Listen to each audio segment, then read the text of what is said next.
Hi, I am Ashley Killebrew, leader of Efficient Motors, also referred to as Firm E in this presentation and supporting documentation. Jonathan Ward and I will be presenting to you our performance over the last 10 years, revealing our objectives and strategies along the way. Our success led to a cumulative net income that dominated our industry. Each period, our absolute main objective was to generate the highest net income. We achieved this goal 8 of the 10 periods, finishing second the other 2. Cumulatively, we earned $30.2 billion, which is over $11.5 billion more than our closest competitor. Our goal is to have the highest sales possible, but not at the risk of profit. It is vital to our shareholders to obtain a respectable return on sales. Our sales income and unit sales both increased throughout the period, surpassing the industry average. However, because net income was our number one priority, we were the only firm in the industry whose cumulative return on sales improved upon their year zero rate, outperforming our closest competitor by 3.5%. Another financial measure in which we lead the industry is gross margin. Some may ask why our sales revenue appeared to flatten. When it is not profitable, we should not increase sales or take on additional B2B contracts. During the first half of the 10-year period, we operated in the middle of the industry in gross margin. Under these conditions, our sales had record increases. However, when all the competitors began to work in lower and lower margins, it became increasingly difficult to grow sales revenue without sacrificing net income, which is our priority. However, under these conditions, we still finished with the third highest revenue period to date in year 10. In the future, the competitive market may force us to operate in lower margins, but we should only increase sales if it's profitable.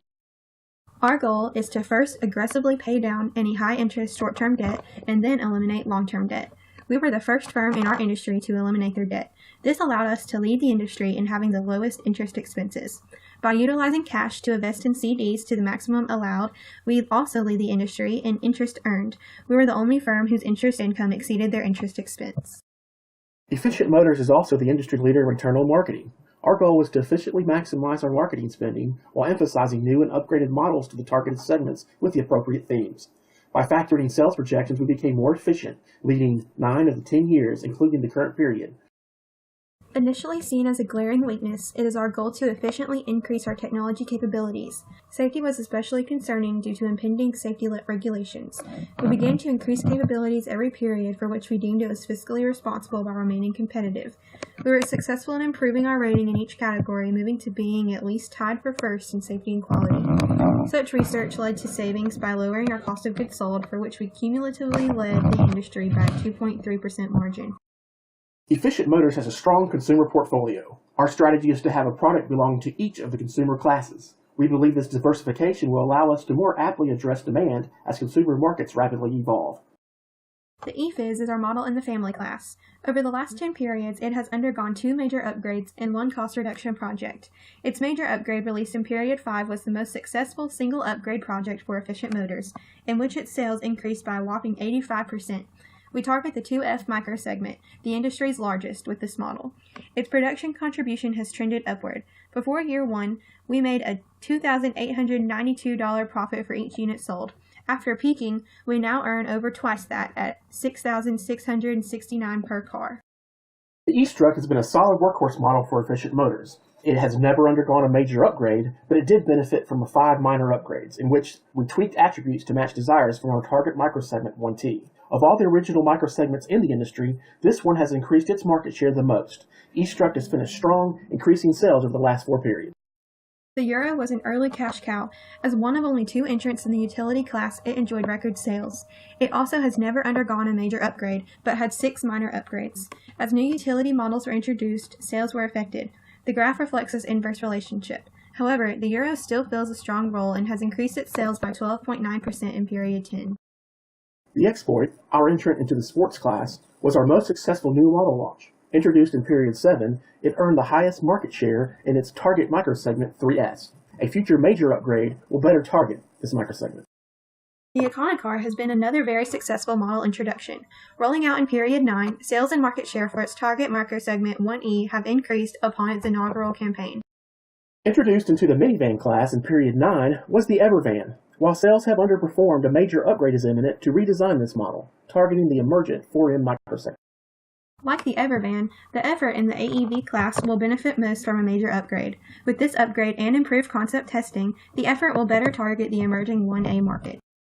Our goal is to develop and introduce a luxury concept in the next few periods, completing our objective of having an entrant in each of the consumer classes. Which brings us to a major advantage that Efficient Motors has in the industry.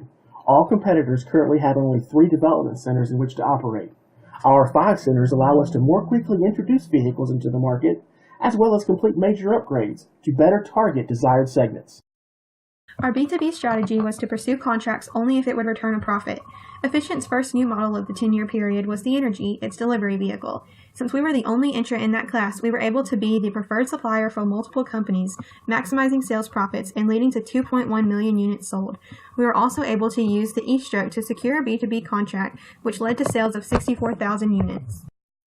Our efficiency theme holds true in our manufacturing strategy, which is to remain under capacity to reduce labor overages, but stay as close to 100% as possible.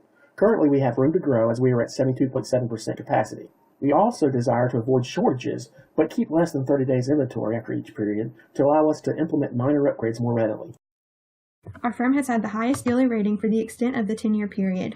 Our rating grew quickly due to a number of things: training for dealers, high dealer return, and our distribution of dealers across the country. Our goal of operating efficiently led to the initial desire to reach and keep dealer coverage at least 50% for each region. We now see value in expanding our dealers, and starting in period 9, we began to increase dealerships to reach more rural areas in a desire to increase sales and market share. Finally, as we move forward, we have identified these opportunities to positively impact our success. First, grow the dealership network to reach rural areas to increase unit sales and market share. Next, using improved concept testing techniques, perform major upgrades to the Effort and Evervan to target and open emerging microsegments. We should also develop and introduce a luxury model, completing our objective of being in each consumer class. Lastly, improve technology capabilities to reduce cost of goods sold and allow us to produce competitive models.